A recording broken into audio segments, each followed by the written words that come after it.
The signal that calls your name. No one in Briar Falls uses the radio after 2:17 a.m. They don't explain why, they just avoid it. But Daniel Reed didn't know that because he was only passing through, driving alone on a long, empty highway surrounded by endless forest under a sky so dark it felt like the world had disappeared. And when his phone lost signal and the GPS stopped working, he turned on the radio just to break the silence. But all he heard was static.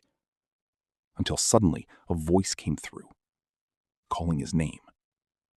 Daniel. You finally found us. And his hands tightened on the steering wheel as he whispered how it knew his name. But the voice only replied, We've been listening. Sending a cold chill down his spine as he quickly tried to change the station, only to find every channel filled with the same static and the same voice, growing quieter and closer, telling him not to change it and to stay.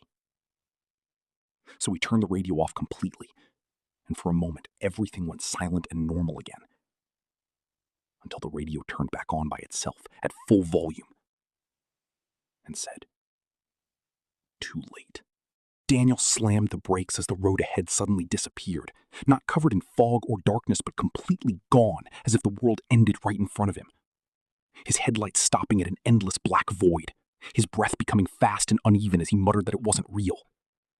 But the radio responded, You said that too, making his heart skip as he insisted he had never been there before.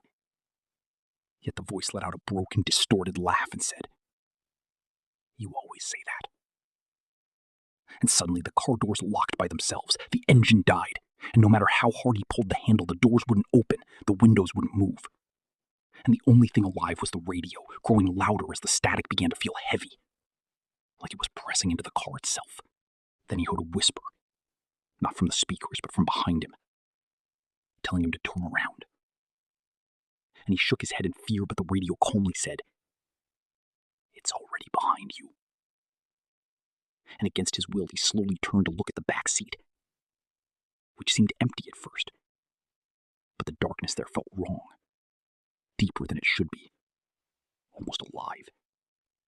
And then something moved just slightly, not fully visible, but enough to reveal that something was sitting there, watching him, listening. And Daniel screamed, turning back and covering his ears as he begged it to stop. But the voice replied, It doesn't stop. It listens. And the dashboard clock began flickering 2:17 over and over again.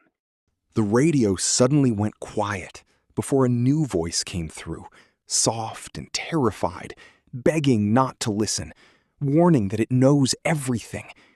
And Daniel realized with horror that it was his own voice, his own warning, cut off mid-sentence as something deeper replaced it, something no longer pretending to be human, whispering, You stayed. And the car lights went out, leaving complete darkness, while the voice remained right beside his ear, whispering, You listened. And by morning, the highway was empty, with no car and no sign of Daniel.